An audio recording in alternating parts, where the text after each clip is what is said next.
plastic pollution reduction. Now, the 20th and 21st century have been dubbed as plastic age since plastic has invaded all aspects of our life.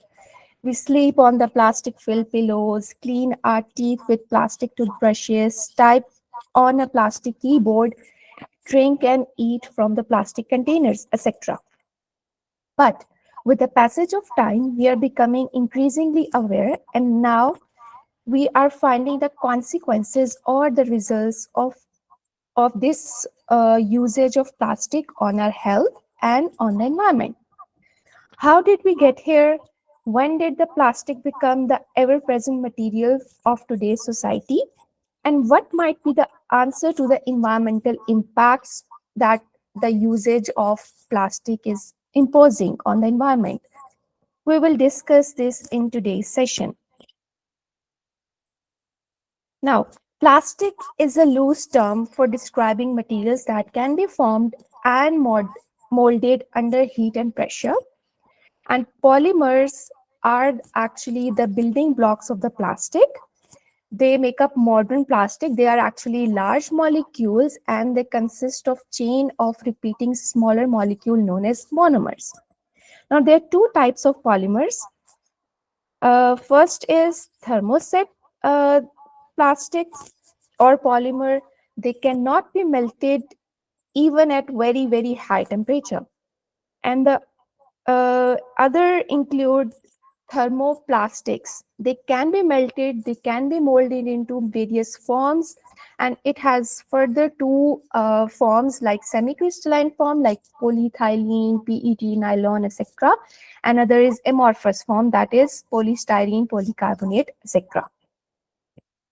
These polymers, through the process of polymerization, create long chains of the compound, and those long chains of the compounds are actually plastics that we use in our daily lives. Initially, animal-derived materials like horns, like teeth, like their shells were used to make the things that we are using in our daily routine, like comb, like a decorative material and other things that we use as daily things. However, by the middle of the 19th century, with the passage of time, with the increase in population, and with the more and more industries were opening and more research was carrying out, the animal-derived stuff become rare. For example, elephants were facing extinction if the demand for the ivory that was used to produce the daily material continued. Similarly, the turtles, they were also facing extinction because of the continuous usage of their shells and their hunting. Now, then came the demand because it was obviously important to have these materials that were used in the daily life. Then the concept of semi-synthetic material arise. For example, cellulose nitrate, which was actually uh, cotton fibers dissolved in nitric and sulfuric acid and then mixed with the vegetable oil. Then later on in 19th century, Alexander Parquet synthesized what we call as first synthetic plastic. It was made from chloroform and castor oil, and it was dubbed as or named as Parthicene. Then in 20th century, many oil companies thought of using the waste that was being produced after the processing of the crude oil and the natural gas, for example, ethylene gas, and they accidentally obtained a white waxy substance when they tried to combine ethylene and benzaldehyde under pressure and heat. And in the presence of oxygen, a white waxy substance was formed in the reaction tube, and that substance was strong, flexible, and heat resistant. Hence, after discovering the properties that it is very flexible, it is heat resistant, and it is strong, they started using it, and with the passage of time, discovered more and more such compounds. Now, why do we consider this fascinating material a major cause of pollution? The answer itself lies in its properties. Plastic is non-biodegradable, hence it persists in natural environment even for centuries. Like there are many types of plastic that take about 400 to 1000 years to degrade. So they persist in the environment. The lightweight single-use plastic that we use in our packaging, that accounts for more than 50% of all the plastic produced, is not disposed properly. It is improperly disposed. For example, we are using the plastic material of our packaging or of the water bottle, and we uh, drop it to the ground, we throw it out of the car, and these material is carried through the wind to the long distances, even to the ocean. This plastic, for example, when we reach when it reach ocean, according to an estimated in according to an estimate in a study that was done in 2021, 44% of the plastic debris in river, ocean, and on shoreline consist of daily use products like food containers, like bags, plastic bags, like bottles, and it is harming the aquatic life. Similarly, according to the Trade Association Plastic Europe, the worldwide plastic production has grown from 1.5 million metric ton in 1950 to 359 million metric ton by 2018, and about 4.8 million and 12.7, between 4.8 million and 12.7 million metric ton discarded into the oceans annually, which is creating uh, a huge amount of what we call as, there's a garbage, Great Pacific Garbage Patch. It is a size, it is said that it is about the size of the city Paris. It A dump of waste plastic, it is present in the ocean. Now, since we already established that plastic is everywhere in our homes, in the toys that kids use at our workplaces, we are sleeping on it, we are using it for a food container, we are using in our building materials, etc. So it is everywhere, right? So there are some chemicals that are used to produce the plastic. For example, according to United Nations report, about 13,000 chemicals are used to make plastic, like their monomers, as I already discussed, their additives to give their additional properties, like their colors, like their resistivity to the heat, etc. And out of these, only 3,200 have been studied so far to be material of concern, and the remaining, the data is missing, and they could be potentially harmful or hazardous. Now, some of the chemicals of concern in the plastic includes, like we have some sort of plastic that is used in flame retardants or fire resistant thermoplastics. We have polyaromatic hydrocarbons, PH, we call it. For example, we have polystyrene. The styrene is cancer causing agent. We have bisphenol. We have biocides as well. That is a type of plastic that are resistant to microorganisms. We have phthalates, like PVC products that are used to make diapers, gloves, medical equipments like blood bag, etc. All of these plastic materials, especially these that I have mentioned, are of have harmful consequences on the environment as well as on human health. Now, according to UNEP and Basel and Stockholm Convention Secretariat that was held in May 2023, the exposure pathways of the plastic could be like inhalation of the contaminated air. For example, we have seen people burning plastics on the road, right? That is creating, this burning of plastic is creating microplastic as well as the gaseous substances that are evolving from the those burned plastic, and we inhale those toxic substances, and it is causing us harm to our body. The another exposure pathway of the plastic is ingestion of the contaminated food, water, and dust. Like I'm gonna discuss a little bit about microplastic that are of very, very, very small size, and they can be ingested by the living organism, by us, by animals, by even in the plants.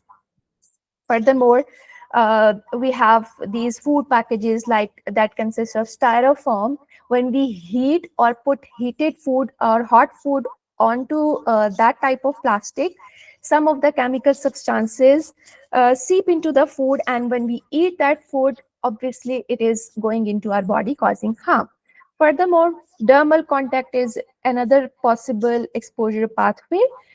For example, we have plastic in our cosmetics, in our makeup, in our lipsticks, in our various products. And the adverse effects of the plastic that UNEP has studied are abnormal hormonal functions. Obviously, hormones uh, uh, are important for our body. We are happy because of the hormone, we are sad because of the hormone.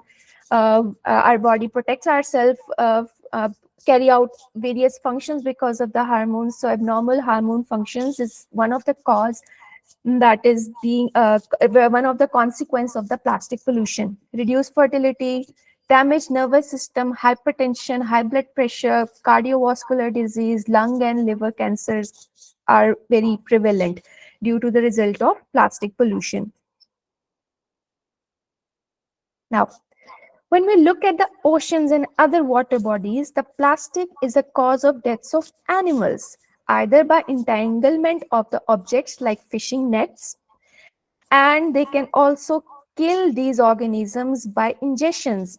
For example, many fishes mistake these plastic waste like cigarette lighters, like plastic bags, like bottle caps as food, and they ingest into the system, and they cause choking, killing those animals. Also, due to sunlight and high concentration of the salts in seawater, the plastic can become brittle or can be broken into tiny parts. Those tiny parts are called microplastics, and they have size smaller than 5 millimeter. That is very small, and it can accumulate into the organs of the living things, and hence can not only endanger the animal and plant species, but can also enter the food chain and can harm the human beings when we eat those animals, right? Latest study in Japan, I was reading the other day that they discovered microplastic, these plastic that are of equal to or smaller than 5 millimeter in size, in the clouds and in rainwater. And other studies that I have many studies have found microplastic in the fetuses and in newborn babies, in the blood of the newborn babies, in the blood of the mothers. So the plastic is becoming a great problem for us, especially now. Furthermore, on land, this plastic pollution caused draining system clogging, which is causing floods. Now, obviously, plastic pollution is a major problem, or a problem of major concern. So there are some regulations regarding the plastic reduction.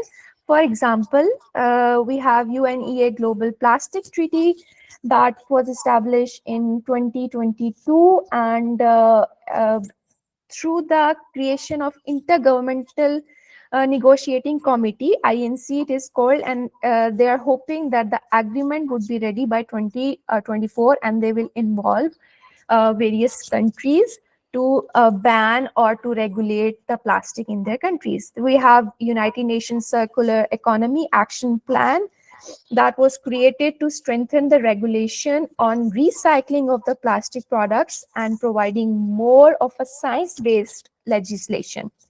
This approach focuses on circular method of recycling or reusing the products. We have also international standard organization. For example, we have ISO 22526 that was established in 2020, and it provides general principles to the carbon and environmental footprint of the bio-based plastic. And we have also ISO 22766 that specifies the testing methods to determine the degree of the disintegration or breaking of the plastic material in marine habitat. There is another EPR program in Europe, implementation of extended producer responsibility.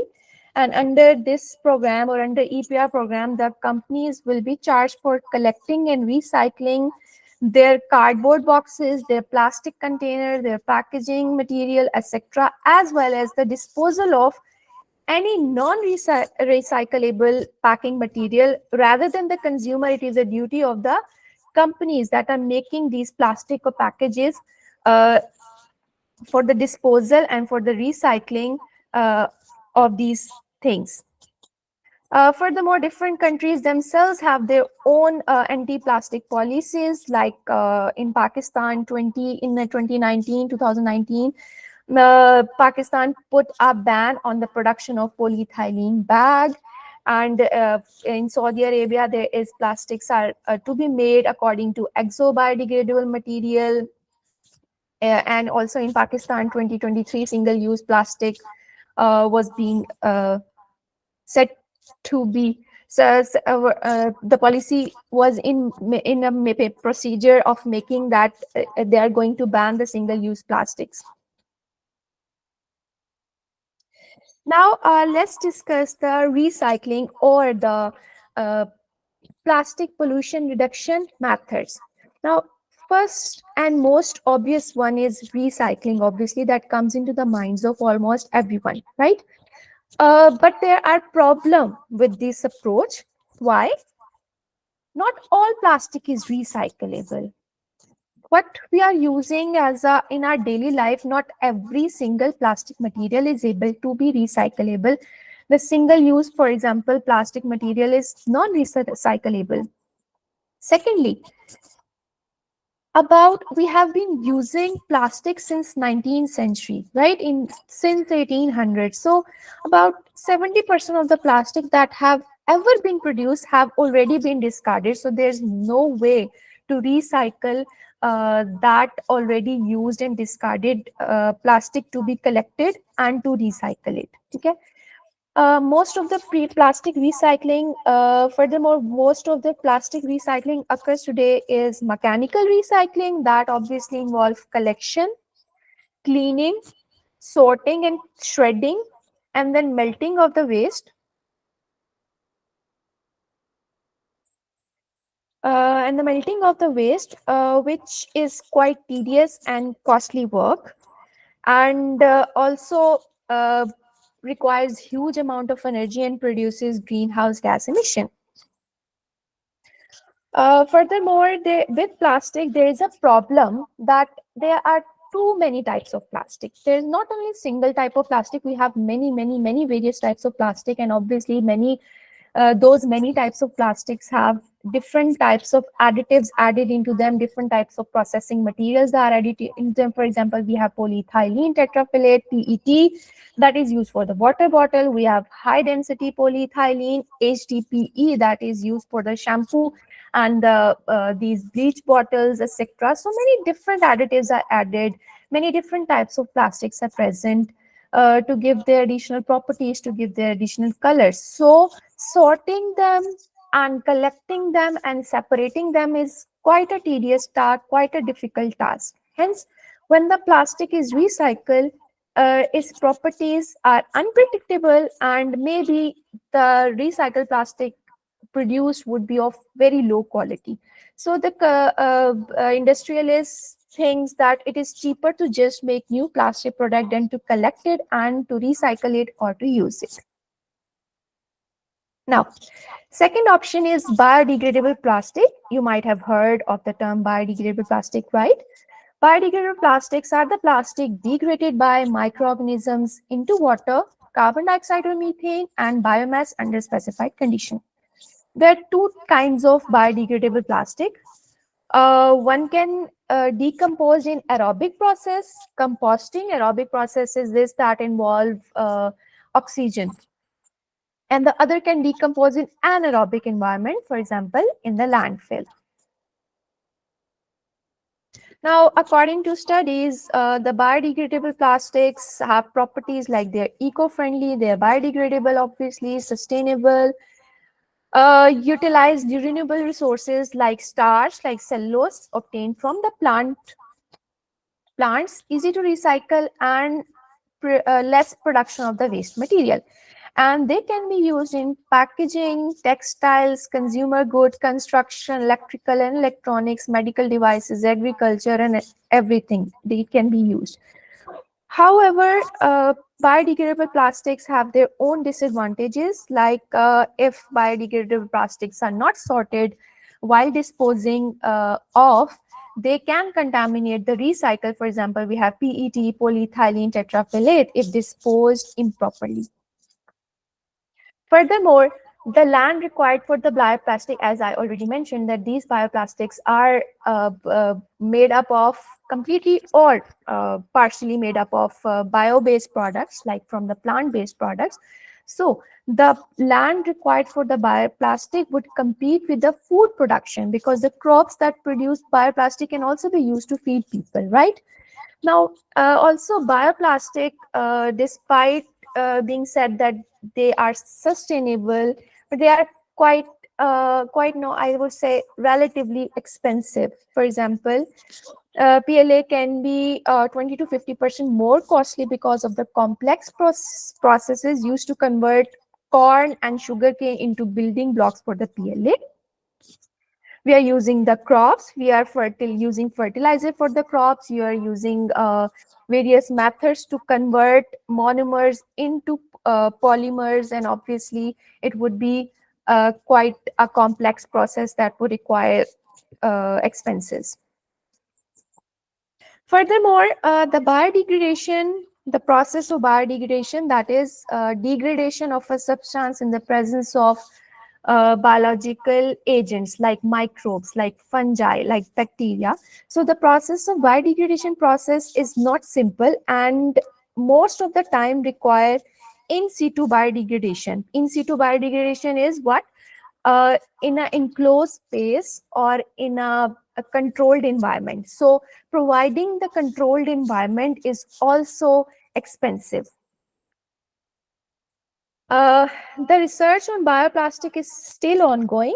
For example, in Columbia University, students are experimenting on production of biodegradable plastics from wastewater and the solid waste. So it's an ongoing process, and hopefully we will be able to produce cheaper versions that are sustainable as well. Okay, now there are some innovations in plastic reduction that are being carried out all over the world. For example, in Japan, in 2016, a plastic eating enzyme was extracted from a bacteria. The name of the enzyme, you can see PETase, because it is able to digest the plastic, polyethylene tetraphthalate, by secreting enzyme. The name of the enzyme is PETase, and it uses this plastic as a source of food. We have another innovative strategy, that is called a project called as Plastic Road. It was in a Dutch city.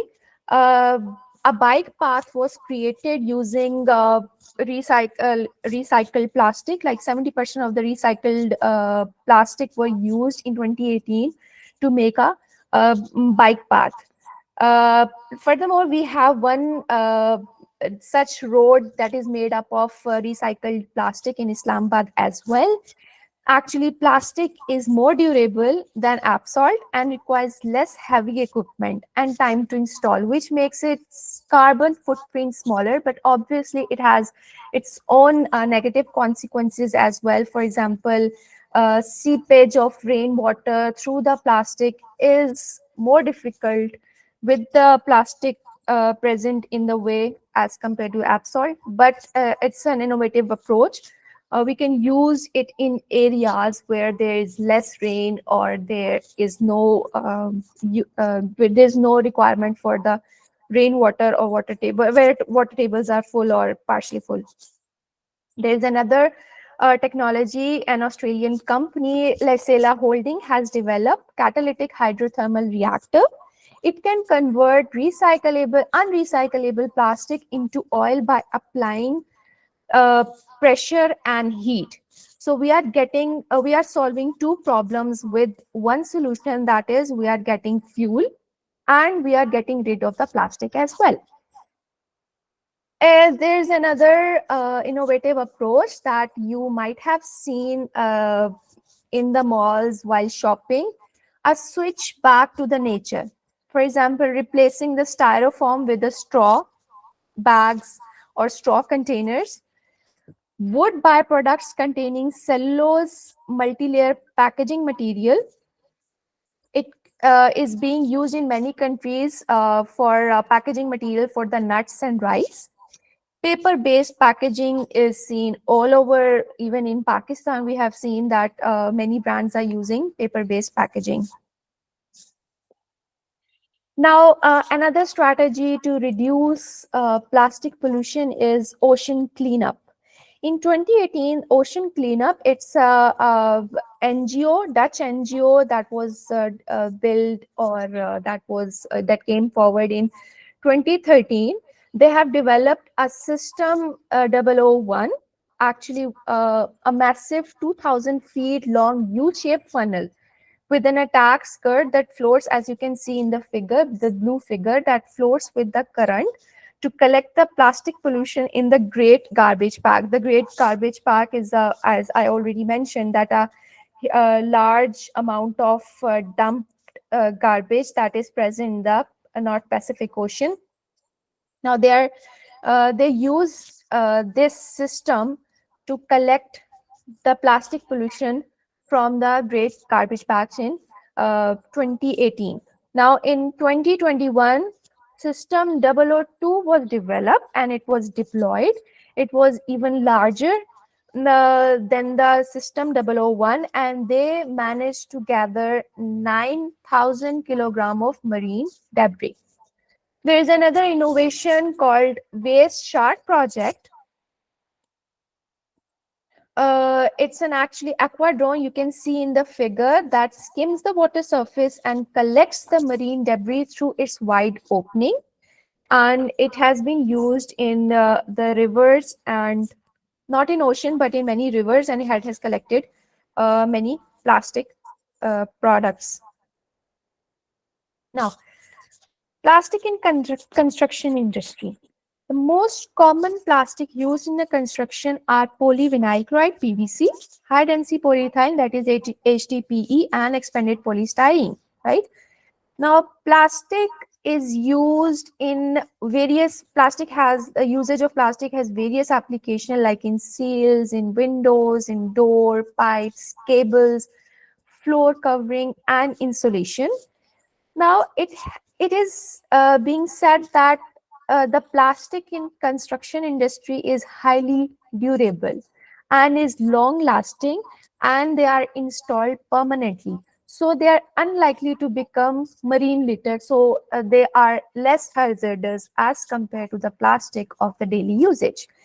However, many companies all over the world are trying to tone the plastic in the construction industry as well. For example, in 2019, a German developer and building company or a group used recycled plastic in the construction of a 13-story residential tower to save 1613 tons of concrete and save and 136 tons in carbon dioxide emissions.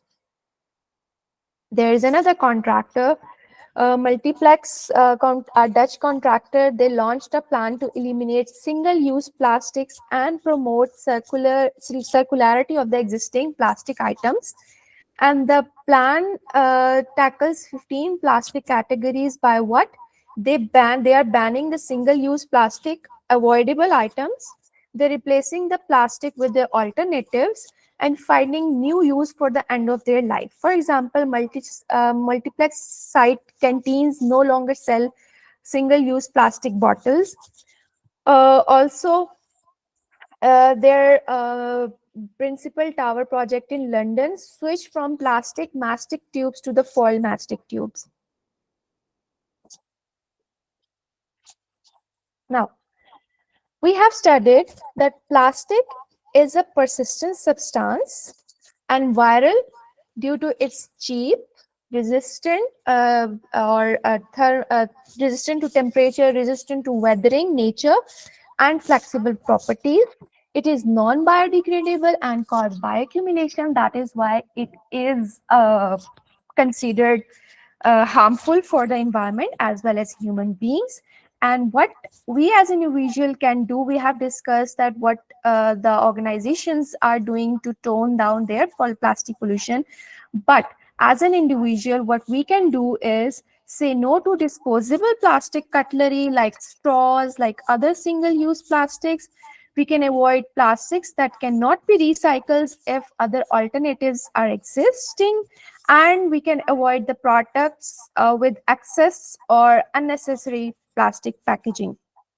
Now, just for your information, I have added some of the plastic types that I found on the internet.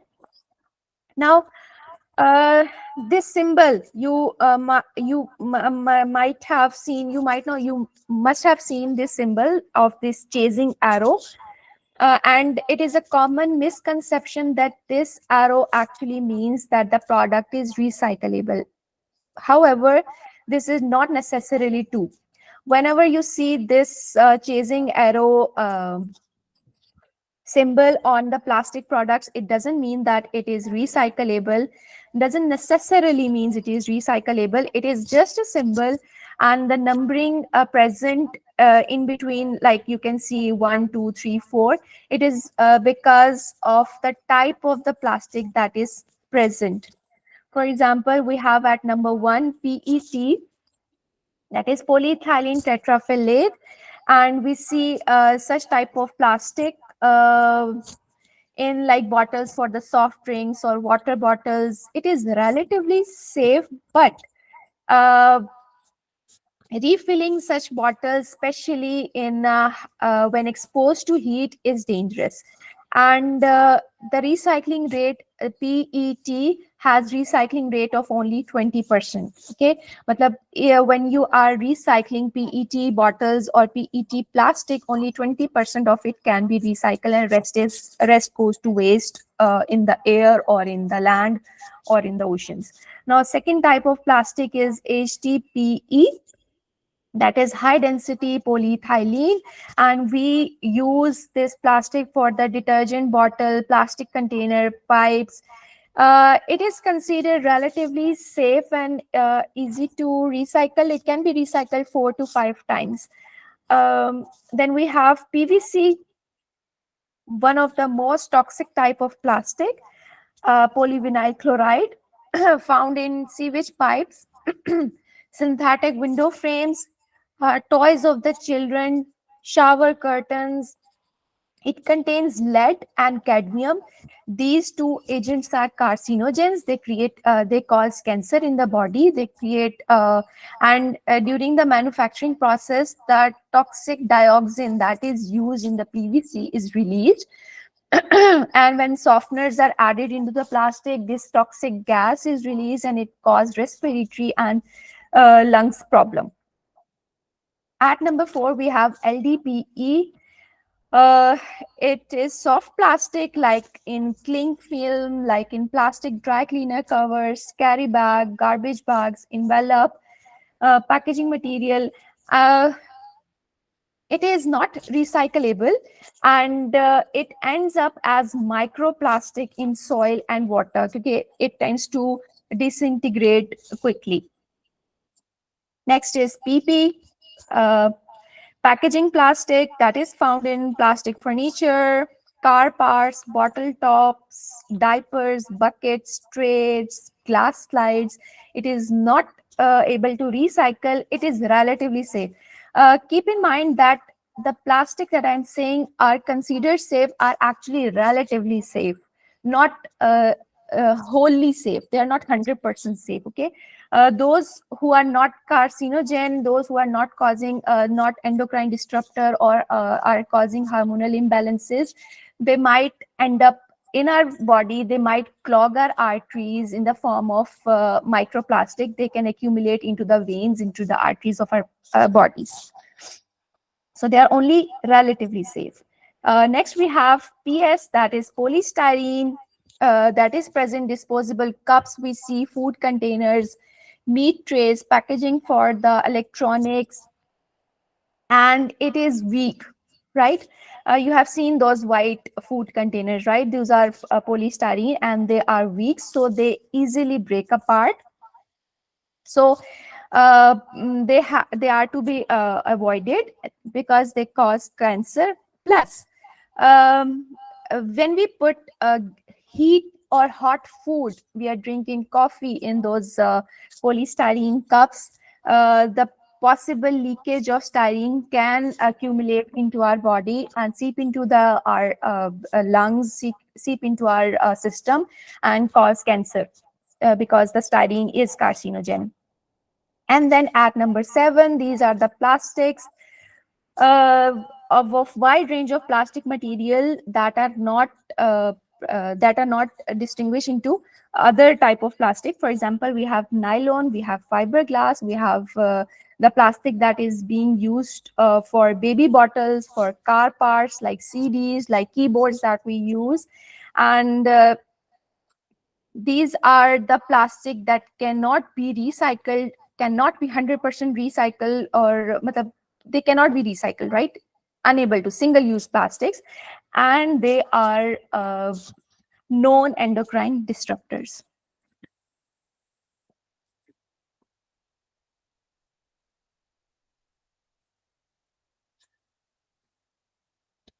So hopefully, after knowing these 7 types of plastic, you will be able to distinguish that what type of plastic you can avoid in your daily lives, if you are able to avoid, like if there are alternatives to those plastics. And you have uh, we have discussed also that not all the plastics are recyclable. Now, I would like to ask you guys that what type of plastic pollution reduction technologies or policies your organizations or you as a person are uh, carrying out.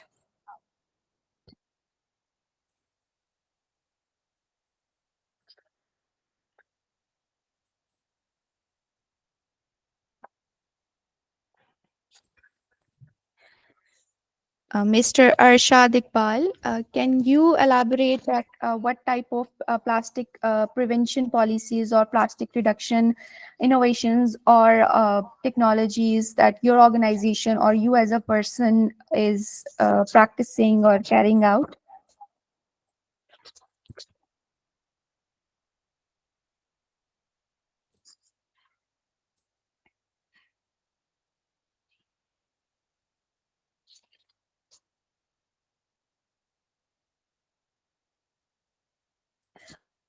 All right. Mr. Junaid Fida, can you please answer the question, or it's not a question, actually, it's a point of discussion, that what type of policies that your organization where you work or where you study you is being carried out, what type of policies or strategies are being carried out by your organization to reduce the plastic pollution?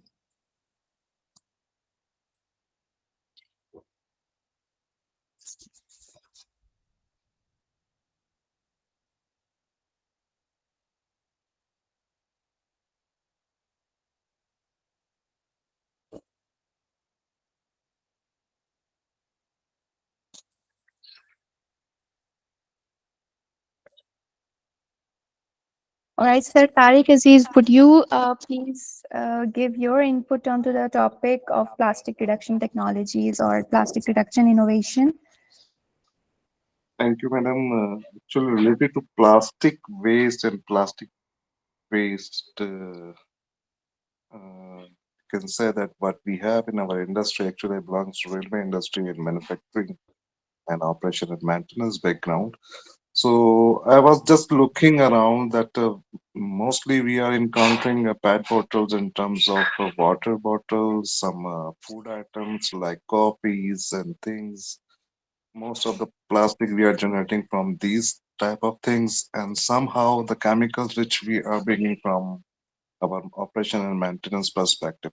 So the chemicals handling and its disposable is according to Mark, but these are food waste, which I'm looking your suggestion that there are a lot of ways to just substitute these water weights with other things, but it's not feasible here. So I'm just looking your expert opinion how to minimize this waste which is generated by our food related items. Well, in my opinion, first of all, that obviously, yeah, plastic is viral because of its low cost and high flexibility and ease to use, right? So there it would be difficult to change our ways, obviously, because we are used to using all these things, all these getting all these cheaper products. But obviously, many as I already mentioned, switching back to the nature. When we were little, we used to have those paper plates for food. We used to have those paper based lunch boxes on our in various functions, etc. If you might remember all those events. So I think switching back to those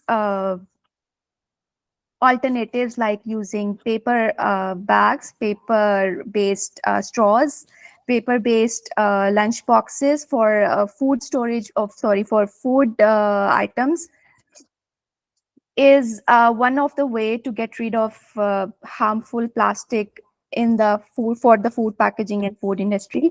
Secondly, many countries, I have read about many countries, they are using leaves, plants, like the banana plant leaf or the coconut plant leaves, for the packaging of their food. They are using that. Plus we can always not eat out so much to avoid the plastic pollution, obviously. Sorry to interrupt you, ma'am. Yeah, sorry to interrupt you here, ma'am. Actually, the ground conditions, which is really not supporting here. I'm here in Saudi, so I am in touch with the supplier, those who are providing these PET bottles, water bottles to my workplace, to just check how they can support us to minimize this plastic uh, uh, pollution. I can say that. So, Mhm. uh, inshallah, if I'll get any feedback, definitely I'll share with all of you. Yeah, sure. That would be good. Plus, the reusable, for example, we have this circular economy pattern that is being used by various organizations. Like there's a WWF project in South Africa, um, uh, that is circular economy in restoration regenerative in during the designing a 5-year project with the help of United Nations Industrial Development.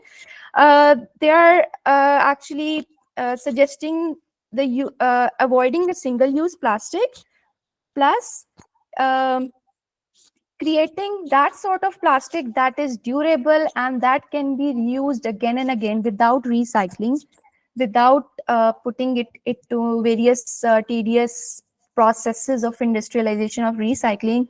They're suggesting, and they are suggesting, and they are inventing strategies to develop such type of plastic that can be reused again and again. So this is one of the suggestion as well that is being practiced by WWF in South Africa. Sir Tariq Aziz Khan, Assalamu alaikum. Can you elaborate further into this plastic pollution? Walaikum assalam wa rahmatullah. It's another coincidence that I'm traveling again. It's Saudi, and it's Jummah, and people are free on this day, so no problem. This one of my friend from Saudi. I cannot see it while driving, but you see. Plastic is lifestyle now. In Saudi and in other Arab countries, they serve a tablecloth. They call it sufra. It's Mhm. simple plastic sheet. you put on table and you know spread your food on it and you eat directly from it. And what is left over, you just pick it up, you wrap it, and you throw it in the garbage can. So this is how we are so used to it. In good organizations like Nestle, even in Pakistan, they are using now. If you closely monitor with their juice packaging, they don't give you plastic straw. They now give Okay. you a paper straw, which is degradable, and you can easily use it, and you can, of course, dispose it, and it will eventually go away, and it will not stay in the nature, and it will not harm us. Same goes for tetra packaging and all those things. With the supply of my friend, I'm not sure it was Fida or someone else, uh, supplying of water bottles, it's way easy. There are solutions. They can, give us water dispensers and supply us with paper glasses. But again, those are not portable. You will have to go to that place in order to drink. Whereas these simple PET bottles are very easy to carry. You put them in a pocket, you keep them in your car, uh, you keep them on your table, and you are good to go. So we will have to devise ways in order to reduce this plastic thing from our life, or otherwise we will be subject to diseases and disease and discomfort, and this will be destroying the nature. So yes, we need to take actions. And with regards to the packaging, I recall this Apple thing again, because they are leader in sustainability. Mhm. I talk about them a lot. Their packaging is now almost all of it is recyclable. So whatever they provide you, it's not that you have to recycle it. It will be either you return it, or if you don't return it, it will go away. It is not plastic. There are no harmful ingredients in that. So yes, that's how people are working, and that's we should work on it. Exactly, exactly. Thank you so much, sir, for your valuable input.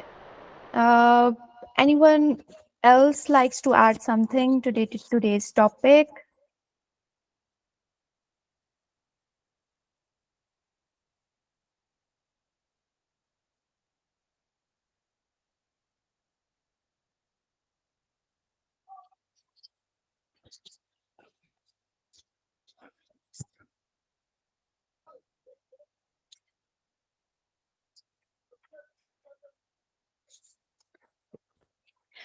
All right. Then I'll finish this session with the comments that we have discussed repeatedly, that avoiding single-use plastics and devising ways as an individual, as an organization, as a part of organization, it is a duty of each and every one of us to work towards a sustainable future.